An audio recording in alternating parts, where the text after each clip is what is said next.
What's up, guys? Just came back to my channel. Tonight I'll be doing a review for Monday Night Raw and stuff, and it's gonna get to it then. If there's something in the background, like in the bottom or something, or somebody's watching TV, I don't know. But anyways, let's get to it then. We see a recap of the Kids last week's Raw between Liv Morgan, Dominic Mysterio, and then WWE Women's World Champion makes her way out to kick off this week's show. She talks about wanting to take everything from Rhea Ripley. Out comes Dom Dom to cut her off. He tries talking as he comes to the ring, but the fans drown him out with boos over and over again. He yells and says he wants to say his piece. Dom Dom says Mommy's gonna kill Morgan when she returns. Morgan says she's gonna kill him too. Yeah, true. Morgan then talks about how she meant what she said when she said she wanted to take everything from Ripley. She says that includes you too, Dom Dom. She backs him into the corner, coming onto him as he backs off. Then Barry runs out and says he doesn't want anything to do with her. She walks off smiling at him, and the commentators point out that Dom seemed to smirk back. That's how the open segment for the show goes on, blah, blah, blah. Alright, first match coming up is Sheamus versus Ludwig Kaiser. Footage is shown of Ludwig Kaiser's attack of Sheamus last week. We see Jackie Redmond backstage live with the Celtic Warrior, who talks about thinking Kaiser was just Gunther's flunky, but last week he thinks there might be more to him. He says he'll have a chance to prove it tonight. The theme for Sheamus hits, and Pat McAfee proclaims it Fight Night. On commentary, as a near 15-year WWE veteran emerges, he begins making his way to the ring for our opponent for our opening contest, but he is attacked from behind by Kaiser, who chop blocks him to the back of the knee.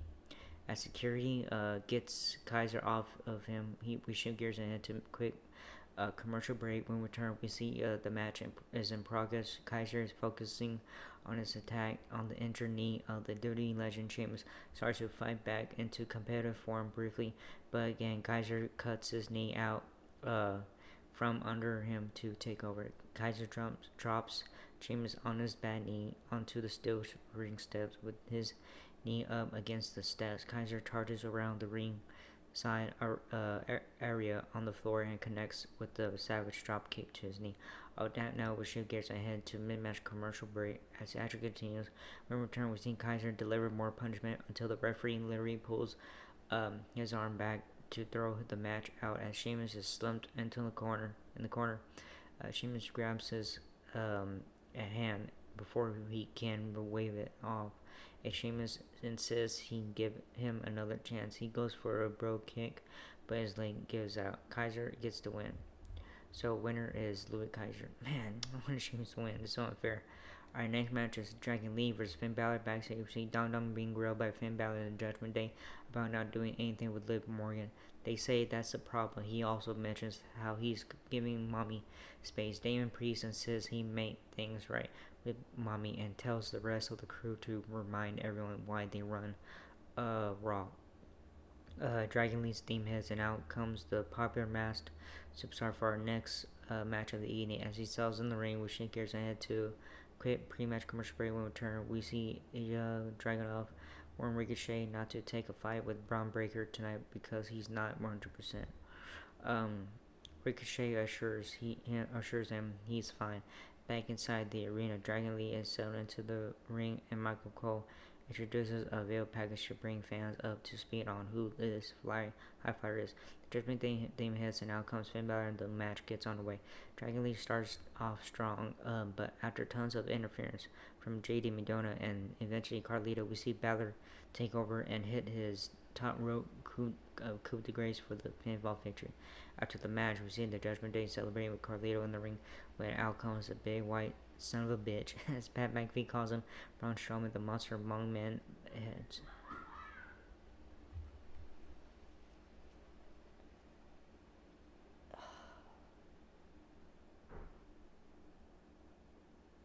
Sorry, guys, neighbors.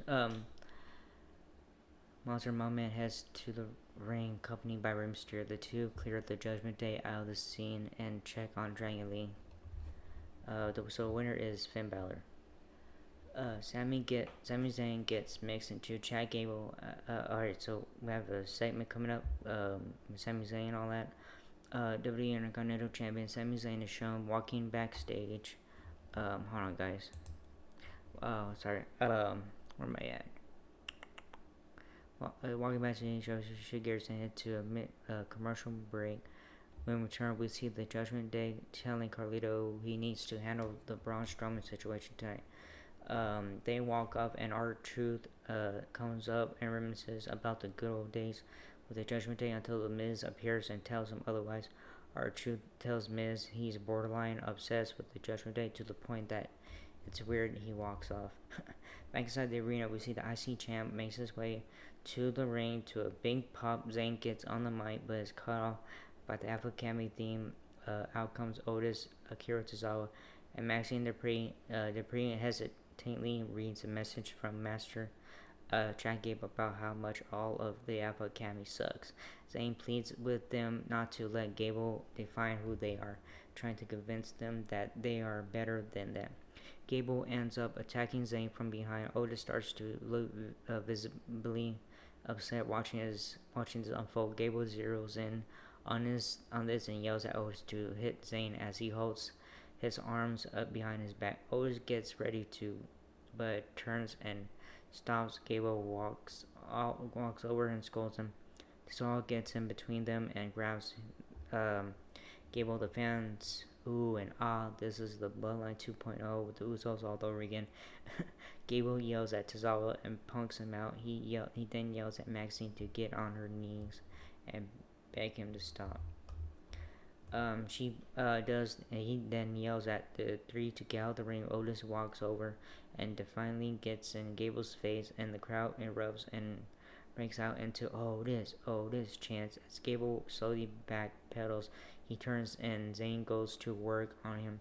It punches. The roof almost comes off. During this, Dupree is knocked off the apron and hurts her leg.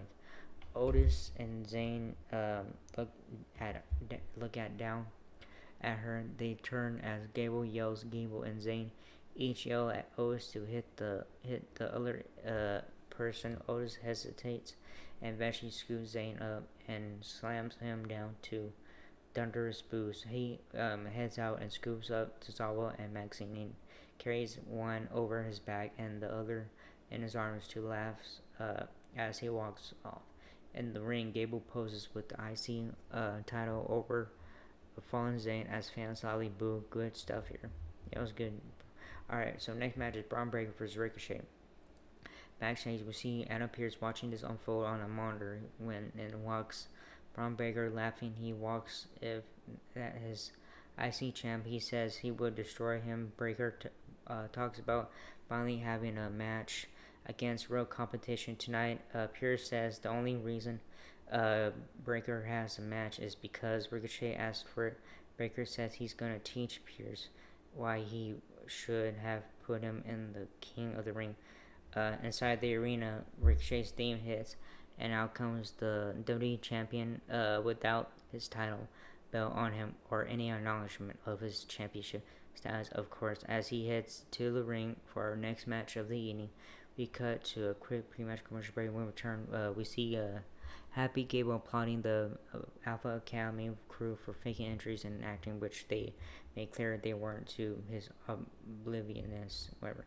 We return inside the arena and we see Ricochet holding his ribs as he waits the arrival of his opponent. Footage is showing of Braun Breaker's backstage attack on him recently, and then Braun's theme hits to bring the promising prospect to the ring. The bell sounds and off we go. Ricochet walks up and slaps Braun right in the mouth to start things off. This only angers Braun, who charges at Ricochet with blind rage, allowing Ricochet to connect with some strikes. We head into mid-match commercial break as action gets going.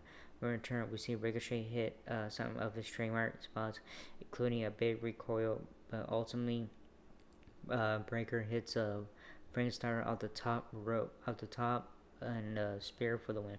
After the match, he violently attacks Ricochet. Dragon Up runs out to make the save, officially keep them apart. So winner is Braun Breaker. Backstage with Rey Mysterio, backstage with Rey Mysterio and stuff. Backstage we see dejected Dragon Lee being consoled by Rey Mysterio and Zelina Vega. They assured him that he had a good showing for himself and only lost because Carlito help the Judgment Day. He assures him that he's gonna handle their top dog in WWE World Heavyweight Champion Damon Priest. Tonight we head to another commercial break after this wraps up. Our next match is Kiana James versus Natalia. When we return from the break, Pat McAfee talks us through a teletransfer super slow motion replay of the Liv Morgan coming on to Dominus during the opening segment. This was the greatest thing ever. So funny. We shoot to Natalia backing Natalia, making her way out and heading to the ring for our next match. Evening backstage, Jackie Raymond talks to Keanu James for a brief interview. She talks about having big aspirations inside the arena. The theme for Keanu James hits. Out she comes for this one one-on-one showdown against the Women's wrestling legend. The bell sounds and shall run with this one. James and Natty immediately get after it, with Natty taking the early offensive lead. She slaps an armbar attempt on James and rolls into a pin for a 2 count. James takes over, putting the boost to Natty and spearing her in the corner. Natty fights back with a big clothesline, but James takes over and finishes her off with her 401k for the pinfall victory. So winner is Keanu James. Our next match is Braun Breaker versus Carlito. Backstage, Jackie Raymond talks to the Judgment Day, who says Karen Cross is wasting his time trying to get Xavier Woods to turn on Kofi Kingston. Cross walks up and tells them their New Day Rocks chant doesn't hit the same these days because the power of positivity is dead.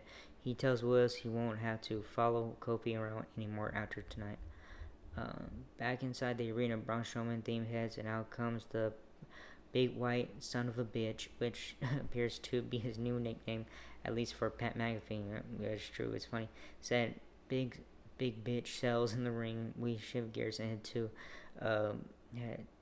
to a quick pre-match commercial break. When we return, we see Natalia backstage quoting a late Owen Hart, saying enough is enough and it's time for a change. While talking to Sonya Deville, up walks with Shayna Baszler and Zoe Stark, who had words with Deville, who before we turn inside the arena where Carlito's theme hits, and he makes his way to the ring for a match that lasted all of seconds.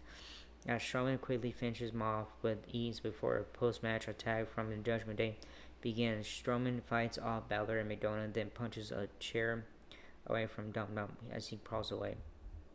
Liv Morgan runs out and protects Dom while distracted by Strowman is attacked from behind by Balor. McDonald and Carlito in the ring. McDonald beats Strowman to hell with the steel chair. The Judgment Day guys run into hell with the beatdown back in the aisle. Liv and Dom have another tense moment, staring at each other. Balor runs out and gets in between them. So winner is Braun Strowman. Alright, next match is WWE Women's Tag Team Championships. Jade Cargill, Bianca Belair versus Zoe Stark against Shayna Baszler. Backstage, we see WWE Women's Tag Team Champions Jade Cargill, Bianca Belair walking. They are coming out. When we return on that note, we should get into another commercial break. When we return, a storm's coming, and out comes Jade Cargill. Her theme dies down, and then we learn that in fact Bianca Belair never need you at all. She comes out, okay. She comes out her ponytail and as her catchy tune plays, and the WWE Women's Tag Team Champions head to the ring together. The two cut promo by interrupted by the duo of Shayna Baszler and Zoe Stark. The four have words and agree to fight. To have a fight right now. Raw GM Adam Pearce comes out and makes sure this is a fight they all want. He brings the ref out and says the towels are on light right now. We see the impromptu bout get officially off running. The champs get off to a strong start. The two hit big stalling suplexes side by side, and then hit the double biceps post to the crowd as Stark and Baszler recover at ringside. On that note, we should get into a mid-match commercial break. When we return from the break, we see Baszler and Stark take over on the fence for a few minutes. Belair hits the KOD and get ready to score the pin, and when she is attacked from behind by Alba Fire and Isla Dom, where Baszler and Stark help with the attack. So winners via disqualification: Jade Cargill and Bianca Belair. Alright, backstage, Jackie Raymond talks with the WWE World Heavyweight Champion Damien Priest about the Judgment Day having a lot of success tonight. He agrees with her. He and then talks about Rey Mysterio has been a thorn in their side for a while. He vows that after tonight, I'm done with Dominic's father. As he continues talking, he is cut off by Drew McIntyre. The Scottish Warrior assures him that his life will be in 2 weeks when he takes the title from him in his hometown at WWE Clash at Castle, Scotland. He tells Priest he wanted to make this personal, so now this is personal. I'll be seeing you real soon. We head to a break. Alright, when we return from the break, we hear the familiar sounds of main event Jey Uso's theme. Out comes the Master of Yeet as the lights in the building are dimmed and we see the fireflies come out with all the fans doing the wave with their cell phone flashlights. He talks about separating from his brother and going on his own.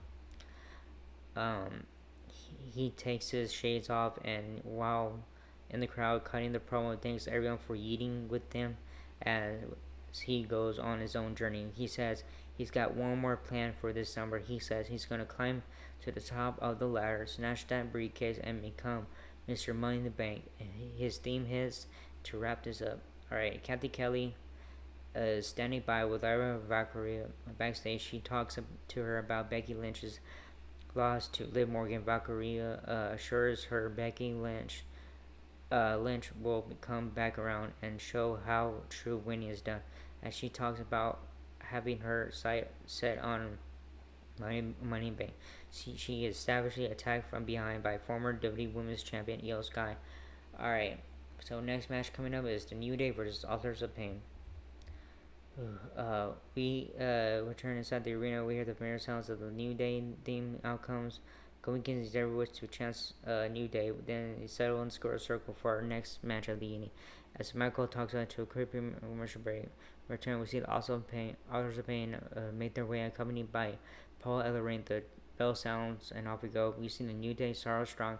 However, Karen Cross plays a factor at ringside and ultimately sways things into AOP's favor as they get what amounted to a pretty easy victory in this one. So winners are Authors of Pain. Alright, main event time. Finally, Damian Priest versus Rey Mysterio. Main event time. After a quick backstage interview with Abel Fire is about the attack on Jade Cargill, Bianca Belair. Earlier tonight, Marco and Pat McAfee announced blah blah blah. Alright, so Rey Mysterio theme hits backstage inside the Giant Center in Hershey, PA. And out comes the LWO leader and WWE Hall of Fame leader for our final match of the evening. The Pro Wrestling Legend takes on the WWE World Heavyweight Champion Damian Priest of the Judgment Day when we return. Then we should get into pre-match culture break when we return. The theme for Damian Priest hits. Out comes the WWE World Heavyweight Champion and leader of the Judgment Day for our main event. The bell sounds and off we go. As Rey gets off to a fast start, Cheryl uses his speed and agility early on to establish the offensive lead coming out of the gate. As the crowd in Hershey loudly supports him in the crowd, he hits a big high spot on the floor. But after that, Priest takes over and sells into a carnivore prolonged offensive lead. As he slows things down and taunts the crowd, McAfee talks us into a mid-match commercial break as the match continues. When we return, we see some more back and forth action. Priest goes for his finisher off the top rope, but Mysterio counters with a Hurricanrana. He follows up with a 619 and goes for the cover, but Priest kicks out. After this, Carlito runs down and hops on the apron. Dragon Lee runs out to deal with him. As they fight on the floor, we see Finn Balor and JD McDonough of the Judgment Day run out and attack Dragon Lee from behind. Rey flies out with a corkscrew plancha. Priest follows up with the South of Heaven, chokes down to Rey off the top rope for the pinfall victory. After the match, Drew McIntyre makes good on his promise as he attacks Priest and lays him out. He follows that up with the Future Shock DDT. Fans chant CM Punk as McIntyre shares that Priest title. He heads to the corner and waits for the champ to get up. He looks for a Claymore kick, but Balor runs in, so he chokeslams him down and he takes out McDonough as well. He heads over to Priest on the floor and clears all the commentary desk. Priest recovers and chokeslams Drew through the table. That's how the visual was, blah blah blah. So, anyways, that was a good show. So, kind of weird with Liv Morgan dominate with Drew, all that stuff. So, anyways, that was it for this video. Hope you like it. Like, subscribe, hit that bell button, leave a comment or wherever to subscribe. I don't care what you guys do. But anyways, that was it, and I see you guys Wednesday for AEW Dynamite. Alright, so see you next video. Laters.